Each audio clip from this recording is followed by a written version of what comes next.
精選灣區靚房，服務置業萬家。大家好，我係喜盈安家嘅 Shake。咁今日咧，我哋都係帶大家嚟睇樓嘅，但係我哋開片頭咧就唔係由樓盤嗰度 show 俾大家睇。我哋今日咧先嚟到呢個售票處。咁呢個售票處咧係一個坐船嘅售票處。我哋而家係位於珠海嘅九洲港。咁好多人話咧，九洲港咧其實而家仲有人坐船嘅咩？好多年前我坐過，而家咪港車北上啊，港珠澳大橋通咗之後，我就唔需要坐船啦。但係我哋今日咧嚟到現場睇一睇，其實今日周日啊，出邊仲落住大雨，現場都係非常之多人嘅。咁我哋會見到成個九洲港碼頭啦，佢呢邊除咗等船嘅中間嘅呢個間隙嘅時候咧，喺呢個服務站裏面咧，我哋會見到有瑞幸咖啡啊，呢啲貨幣嘅兌換啊，同埋一啲食肆嘅，仲有肯德基添。咁如果而家咧好多大眾街坊除咗揸車嚟經港珠澳後岸去翻香港之外，去翻我哋嘅內地之外嘅話咧，仲有好多係會坐翻我哋嘅金巴啦。但係金巴其實你係需要轉車嘅。但係我哋而家睇翻呢個售票處，譬如我哋由九洲港呢邊出發啊，去翻我哋嘅香港中港城碼頭，翻中環啦。我哋由呢邊會見到啊，睇下聽日㗎啦。最早咧9點半鐘就已經有船次㗎啦。咁呢邊咧單程票咧195蚊係普通艙嘅，個頭等艙咧係275蚊。嗱，我哋見翻佢嘅班次其實係好多嘅，班次上面好多啊！早上9點半，下中午嘅12點啦、3點啦，到4點啦，基本1個鐘頭就會有一個船次，最晚咧係去到晚上嘅8點40分，都係有船次嘅。咁我哋揀啱咗之後咧，我哋就點入呢個購票啦。咁兒童票咧係115蚊嘅，成人票咧係195蚊。咁呢個我哋選好之後咧，就去翻呢個等候區呢邊咧，到時上船翻香港就非常之方便啦。由呢度坐船翻香港嘅話，70分鐘就可以去到。咁今日呢個華發雲璽咧，亦都係目前而家珠海吉大情侶南路呢邊嘅話咧，係已經有成8年冇推出過嘅新品住宅啦，足足有8年係冇新貨嘅。咁而家呢一個華發雲璽咧，亦都喺呢個片區嘅一個海景準現樓，因為佢7月份就已經係收樓啦。海景準現樓嘅一個豪宅單位，而且今次嘅話咧，佢產品係區別於之前嘅好多舊規嘅產品。我哋今日一齊上去現場睇下佢有咩新嘅突破。我哋而家身處嘅位置咧，就嚟到我哋嘅樣板間啦，26樓嘅。咁呢個視頻咧就一鏡到底同大家 show 一 show。成個華發雲璽咧，佢只有2棟樓啦。咁佢每一層咧係4伙5戶嘅。咁目前咧呢個01單位咧就已經冇辦法俾大家睇啦。呢個係140平米嘅，可以做到4房2廳2衛，但因為佢已經賣完啦。呢個係真正做到專梯專戶嘅。咁呢個咧就冇辦法展示俾大家。咁我哋而家跟住鏡頭咧去睇下佢嘅02同埋03單位係110平米嘅。咁02、03單位咧，我哋就會見到啦。由呢個電梯出到嚟，02單位咧佢都係叫做有電梯入戶，但係佢唔係真正嘅叫做專梯專戶，因為呢一部電梯咧隔離嘅03，我哋可以 show 俾大家睇下。03其實都係用緊同一部電梯，等於佢係一個由左面一個由右面出翻嚟。咁 OK， 我哋而家入翻去02單位同大家講解下先。110平米咧，佢係做到3房2廳2衛。第一個衛生間咧，公共衛生間係響入門嘅左手邊啦。咁呢個位置咧，作為公區咧，我覺得空間上面咧係還可以啦。咁同埋咧呢個位置咧，佢都係做咗個採光位俾你嘅。但係咧，因為成個華發雲璽咧，佢係板樓嘅設計啊，呢個位置係連廊，即係天井位，即便佢有窗都好啦，佢嘅採光同埋通風係差啲嘅。我哋入到嚟睇下佢嘅房間同埋開間先。我哋而家咁樣去睇咧，哇！成個廳好大喎，但係真正嘅話咧，我哋會發覺其實呢個位置係佢3間房裡面嘅其中一間房，大概到呢個位啦。佢而家樣板間咧係打穿咗呢度，直接造成咗個廳。真實嘅廳嘅開間咧，大概係只有3.5米嘅啫，即係空間上面嚟講110平米。你對比而家新規嘅產品咧，咁呢個廳嘅空間啦、格局啦，相對係蝕底咗好多嘅。咁我哋睇翻廚房啦。廚房嘅話咧，就一眼睄過去，咦死啦！我雪櫃放邊個位置咧？咁佢雪櫃咧，的確係冇位放嘅，唔係做咗喺呢度嘅，因為呢啲咧佢只係做咗個壁櫃。呢個位嘅深度咧係唔足以放雪櫃嘅。佢呢個係佢嘅開關總閘位啦。咁佢嘅雪櫃放咗向邊咧？其實佢雪櫃係放咗向呢個位置。呢個位置咧，你係可以做翻一個單門冰箱啦。雙門冰箱其實係冇咁細嘅尺寸嘅。咁你可以睇翻佢嘅交標嘅。雖然呢個係樣板間啦，但係佢呢個博世嘅廚房三件套咧係佢嘅交樓標準嚟嘅。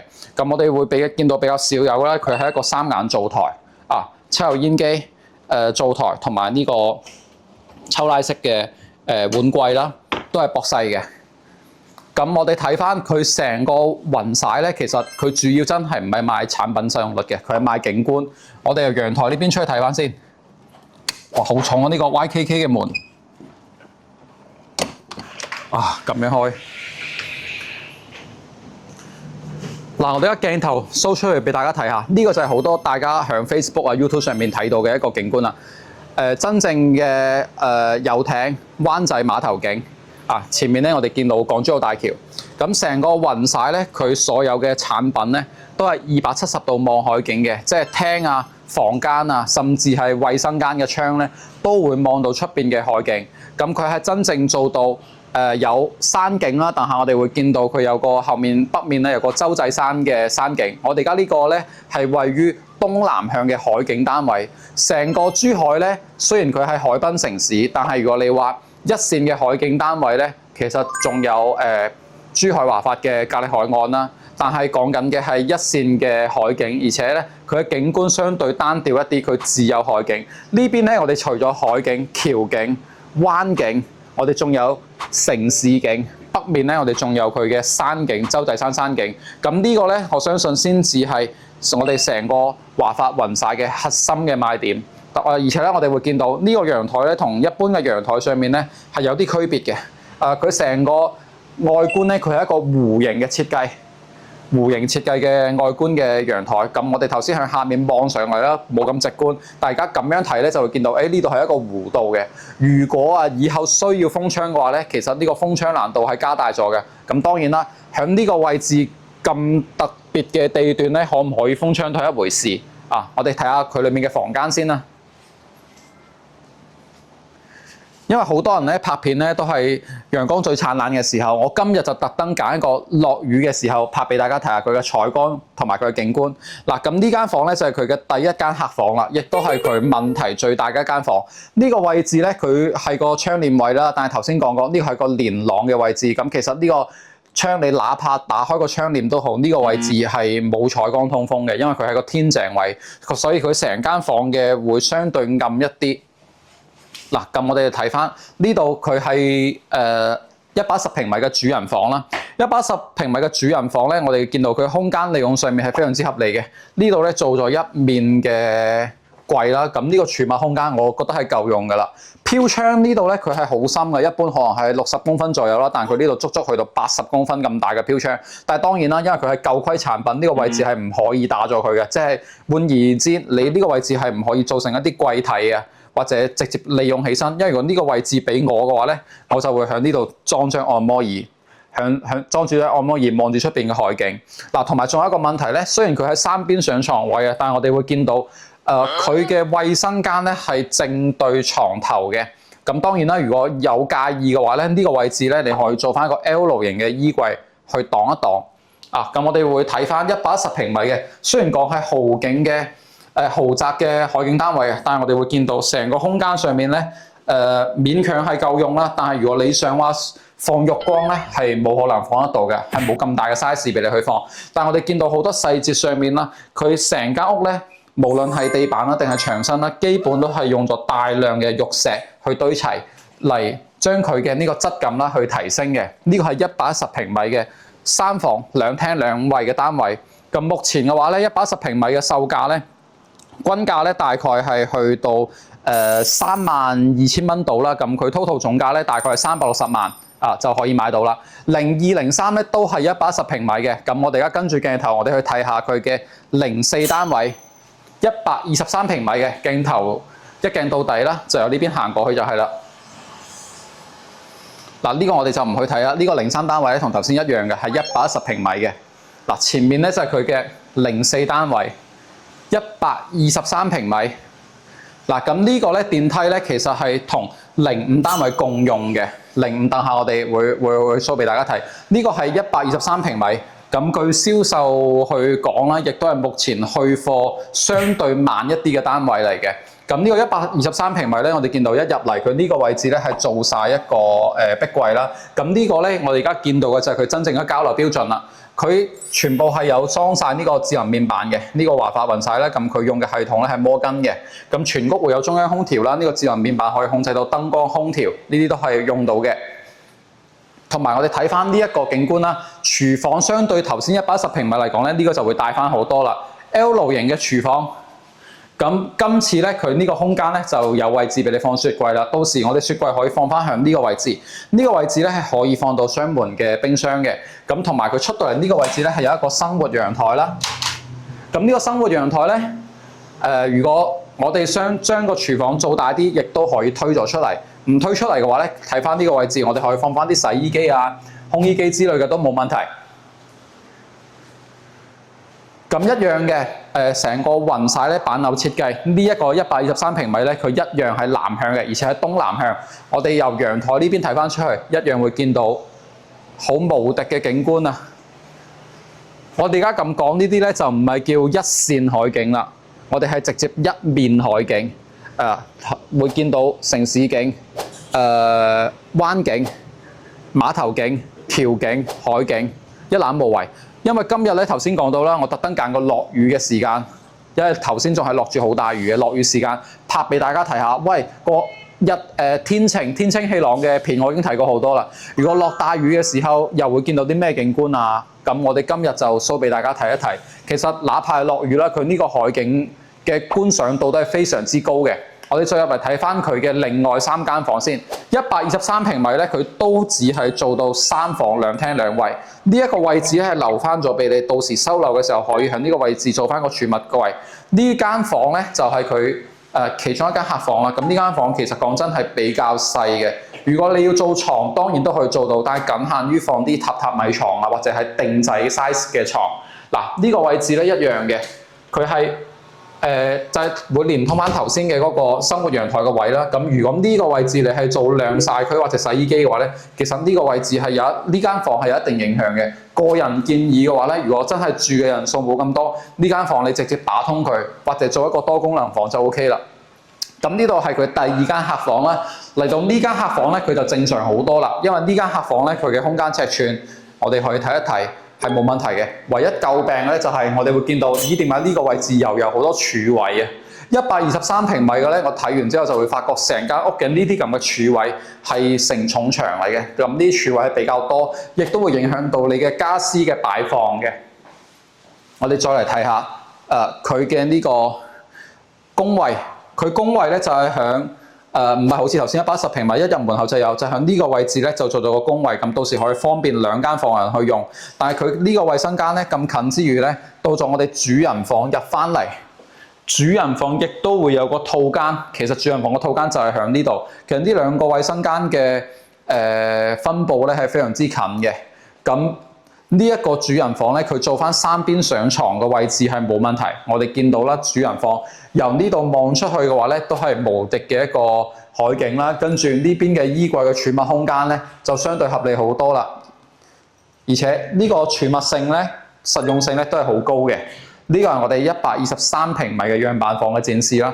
咁我哋而家再去睇翻佢最後一個面積再售嘅135平米嘅，我哋跟住鏡頭。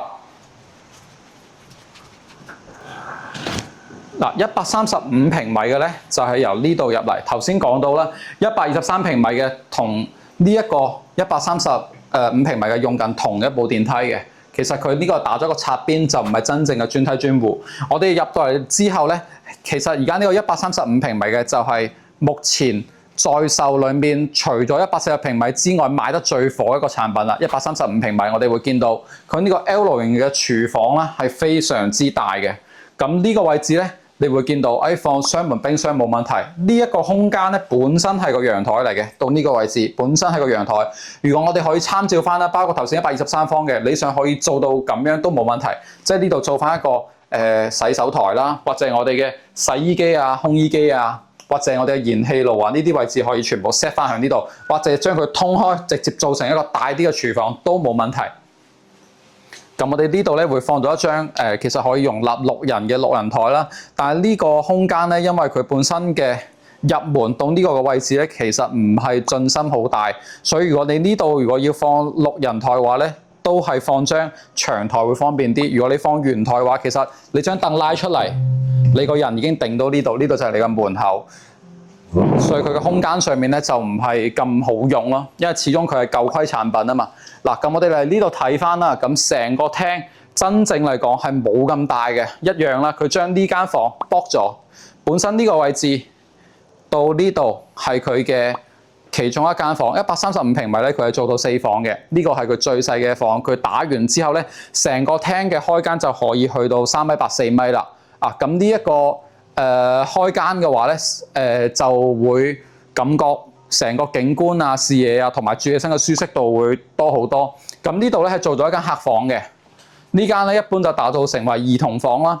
佢好就好在咧，雖然細細地啊，但係佢呢個位置咧都有採光嘅窗台俾到你嘅。咁呢個位置咧都係南向啦，我哋會見到日出日落啦。嗱，135平米咧，可能講緊最大嘅問題咧就係佢嘅陽台啦。135平米咁大嘅積啊，但係我哋發覺佢嘅陽台係得咁大嘅咋，只有咁大嘅陽台。而且而家呢一個位置咧係位於西北向，北向偏少少西啦，即係反正都係北向啦。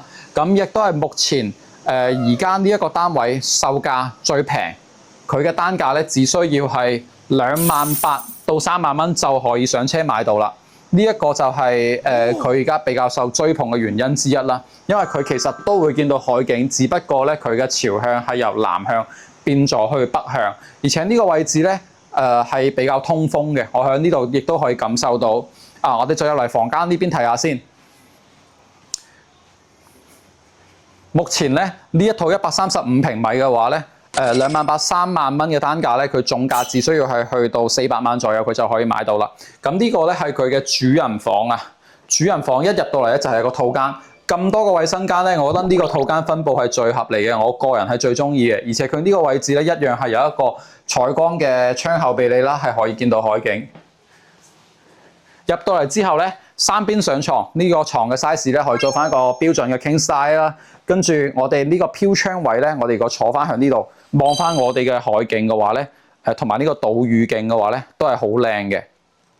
啊，咁我而家見嘅呢個係第3間房啊，仲有一間客房。客房咧就向主人房嘅正對面，呢度就係佢嘅客房。客房出嚟咧係有個公共衛生間嘅。咁衛生間咧其實都比較細啊，佢呢度係做到一個鑽石型嘅開門位，只可以做到鑽石型嘅開門位啦。佢係做唔到其他太大嘅改動啦。嗱，呢度咧係有一間標準嘅客房啊，因為衣櫃咧你可以做翻喺呢度，咁你張床咧其實你可以做翻標準嘅床嘅，但係你呢個床頭櫃咧就並唔係咁實用啦，因為呢個只係樣板房，即係為咗好睇而設計，拉唔開嘅添。OK， 嗱呢度咧景觀咧我哋就會望到嘅，其實成個九州灣咧之前喺華發接手之前咧，呢度係會打造成一個文旅綜合體嘅。咁我哋見到咧，呢度仲有一個地塊係未開發嘅。咁華發接手之後咧，後期亦都會去接管去開發。咁亦都會見到啦，到時呢個區域開發嘅時候嘅話咧，因為呢邊嚟緊嘅1月份，即係再過多1個月，即係下個月佢就已經收樓啦。咁到時呢邊要開發嘅話咧，我相信都要幾年嘅時間。咁對於呢邊嘅業主咧，亦都會有一定嘅影響嘅。咁跟住鏡頭睇完而家目前嘅所有嘅示範單位之後咧，我哋就做翻一個成個華發雲晒睇完之後嘅一個總結啦。咁其實佢嘅優劣咧，我覺得係非常之明顯嘅。咁我哋同大家一齊做翻個優劣勢分析先啦。OK， 而家我哋就落到嚟同大家做翻個總結先啦。咁頭先講到啦，呢個樓盤咧，我個人覺得佢嘅優劣勢係非常之明顯嘅。咁我哋先講下佢嘅第一個賣點先啦。即係我覺得佢比較好嘅一個點咧，就係項目本身所處嘅位置咧係核心嘅地段，同埋佢嘅配套都係成熟嘅。咁樓盤咧位於珠海吉大啊，咁呢個位置咧一直係對於珠海人嚟講咧都係一個非常之傳統嘅富人區。對比於而家所謂嘅南屏啊呢啲咁樣或者珠海金灣嘅新發展嘅區域嚟講咧，呢度係真正意義上嘅富人區啦。咁佢嘅配套亦都係非常之成熟嘅。響交通方面嘅話咧，之前門口嗰個鋼邊橋仲可以通行嘅時候咧，由樓盤出發去翻我哋嘅港珠澳口岸揸車只需要5分鐘。咁喺今年3月份鋼邊橋已經係唔俾民用通行之後嘅話咧，咁我哋而家就要行翻情侶南路接翻去呢個珠三角環線，去翻我哋口岸咧，而家嘅車程咧係大概12分鐘就已經可以去到啦。咁除咗呢個揸車之外咧，樓盤自身嘅一個最大賣點咧就係我哋落樓坐船翻香港。如果係去翻香港嘅中環嘅話咧，坐船直達只需要70分鐘嘅一個時間啦。咁除咗交通便利之外嘅話咧，佢周圍嘅商業配套係好齊全嘅。項目3公里範圍裏面咧係分佈咗9大商圈嘅，好似我哋嘅九洲道啦、富華里商圈等等。咁教育配套咧，呢度亦都係有九洲中學嘅。咁九洲中學咧係長年位於珠海學府裏面嘅前3名嘅。咁如果醫療配套方面嘅話咧，相信揀得呢度嘅比較多業主都會關注翻，如果我到時退休養老醫療方面係比較關注嘅。咁醫療咧，呢度周邊嘅話咧係有2間3甲醫院，一個係珠海人民醫院啦，同埋珠海中大5院嘅。咁其中咧，珠海人民醫院咧係可以使用到香港嘅長者醫療券嘅。咁所以呢個就係佢嘅第一個賣點啦，地段核心同埋佢嘅配套齊全啦。咁第二個賣點咧就係佢嘅產品屬於係稀缺嘅，因為我哋見到啦，頭先我哋去睇嘅面積段咧係由110平米、123平米、135平米，同埋一個賣完咗嘅140平米。其實佢嘅積數咧係唔算話太大，對比於周邊而家呢個區域嚟講係唔算大嘅。因為之前咧呢度賣緊嘅同樣係吉大嘅商圈咧，之前呢邊普遍都係一啲超大平層、大面積嘅海景單位。細嘅話咧都要去到180平米，大嘅話係去到300平米嘅。咁大面積咧換來嘅話咧，佢嘅總價亦都會高啦，上車門檻就會大大提高啦。咁而家呢一個面積段嘅話咧，就令到大家可以更容易上到車咯。呢個亦都係佢目前喺呢個珠海吉大富人區海景房嚟講咁細則嘅一個賣點咯。佢嘅產品係比較稀缺嘅。咁第3個點咧，就係佢嘅呢個價格係有優勢。因為佢目前嘅售價咧，由28000起到佢最貴嘅36000嘅呢個價格就可以有成交啦。對比翻而家周邊啊，因為冇一手樓盤可以對比啦，我哋參考翻佢在售嘅一啲二手嘅單位，二手嘅樓盤講緊都已經有10年樓齡啦，但係放出嚟嘅價格咧，我哋會見到普遍都要去到4-5萬蚊嘅，4-5萬蚊嘅呢個價錢先至可以買到。咁對比翻而家新樓、現樓，而且係有會所、泳池啦，有健身室啦，跟住交通啦，都係成熟嘅，仲要有埋其他嘅醫療教育配套。佢呢個28000到36000嘅價格咧，係非常之有吸引力嘅。咁第4個咧就係佢嘅交樓標準比較高啊，同埋佢嘅呢個景觀嘅賣點係比較正嘅。交樓標準咧，我哋頭先會見到啦，因為雖然佢早期開發係九州嘅，但係響華發接手之後咧，係大大提高咗佢嘅交樓標準嘅。廚房嘅3件套咧，全部係用 Boss 嘅。咁呢3件套咧，目前嘅市面價格咧，肯定係比我哋長區見到嘅方太啊或者老闆呢啲咁嘅品牌咧，佢嘅價格係要更加高嘅，品質亦都越高啦。咁有摩根嘅智能面板控制面台、智能面板嘅控制系統啦，同埋呢個中央空調啦，呢啲都係交樓標準。同埋佢景觀上面咧嘅多樣性就唔止單單一個係海景啦，咁佢係有山景、海景、城市景、大橋景以及島嶼景，即係頭先135平米，我哋望出去仲有島嶼嘅，仲有咧就係我哋嘅呢個灣景啦，因為佢呢個碼頭啦係有一個灣景喺裏面。咁呢一個景觀嘅多樣性咧，我都覺得係佢嘅一個賣點啦。咁講完賣點之後嘅話咧，我哋都會睇翻佢嘅一個劣勢啦。其實佢嘅劣勢咧，我覺得第一個點就係成個樓盤好細啊，佢就顯得唔夠大氣。我哋話明呢個係一個豪宅嘅單位嚟㗎嘛，對標係豪宅單位。OK， 你嘅景觀係好正嘅，但係你成個樓盤咧只得2棟樓，咁而且咧係2梯係4梯5伙嘅，總高32層。成個樓盤嘅容積率咧係去到4.2嘅，咁其實呢個容積率嚟講嘅話咧，就唔係常規豪宅單位應該有嘅容積率啦。咁呢個咧我就係覺得，到時個業主咧翻住咗響度，如果有老人小朋友想落樓行下嘅話咧，咁其實成個園區嘅活動空間係有限嘅。雖然我哋都見到啦，佢係有泳池，亦都有健身會所啦，亦都有佢嘅餐吧、書吧啦。但係始終活動空間細，呢個係冇辦法避免嘅問題。咁第二個問題咧就係佢嘅實用率咧係偏低嘅，因為佢係舊規產品。喺華發接手之前咧，其實成個樓盤已經係起好晒㗎啦。咁證明佢就算係外觀升級或者佢嘅交樓標準升級都好啦，但係佢內籠佢產品嘅結構上面係冇辦法去改變嘅。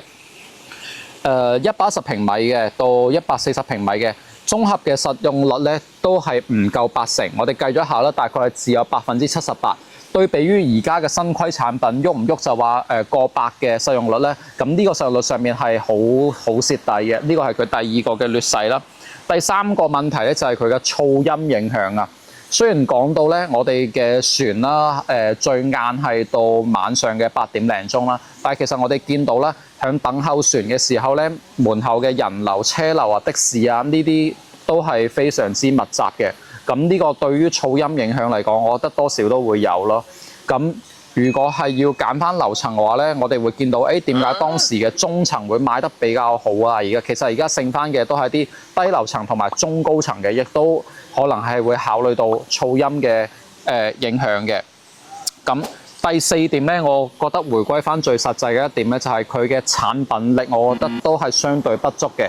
除咗使用率低之外咧，110平米嘅話咧，佢係因為連廊嘅設計啊，板樓有連廊啦，咁導致佢嘅客房咧係會比較偏暗一啲嘅。咁去到135平米都好啦，咁大一個積嘅海景單位，咁佢嘅主陽台細得嚟之餘，居然係朝西北向嘅。咁我覺得呢啲產品嘅設計啊，仲有好多細節上面，譬如你雪櫃唔知點放啦，跟住房間嘅開間進深比較窄，呢啲咧問題都係佢嘅硬傷咯。所以我覺得成個綜合嚟睇，成個華發雲晒咧，佢嘅優勢劣勢係非常之明顯嘅。如果你係中意一個稀缺嘅海景單位，而且係多樣性嘅海景單位咧，交通又相對便利，周邊嘅成熟配套已經係見到噶啦，唔係規劃裡面嘅話咧，咁你就可以揀華發雲晒。但係如果你係追求空間實用率啊，要非常之高嘅，要中而家嘅新規產品嘅，或者我要小區活動空間好大，要有會所，要有其他嘅一啲配套咧，咁可能華發雲晒咧就冇咁適合你啦，因為佢嘅空間的確有限。後期你哪怕去增配其他嘅配套咧，喺小區裏面自身都係冇嘅。同埋咧，仲有一個講漏咗嘅就係因為成個呢個片區咧係叫做九洲灣啦，咁華發接管之後咧，後期嘅開發打造咧都係由華發去打造嘅。頭先我哋135平米呢邊咧會見到佢有一個待開發用地係要起嘅，咁呢個咧亦都後面會起成一個會所嘅。但係呢個用地咧由待建到佢起好，肯定都仲要2-3年時間。講緊而家華發雲晒呢邊業主咧，今年嘅7月底就可以收樓啦。咁你面臨嘅就係收樓之後，可能因為挨得好近啊，係會有施工噪音嘅一定嘅影響嘅。咁今日咧，我哋個 channel 咧就同大家分享到呢度。如果大家覺得識分享呢個華發雲晒相對客觀，或者對於你揀樓係有價值嘅話咧，咁歡迎 follow 我，後期繼續跟進我哋去睇其他嘅灣區靚樓。咁今日視頻到呢度，大家拜拜。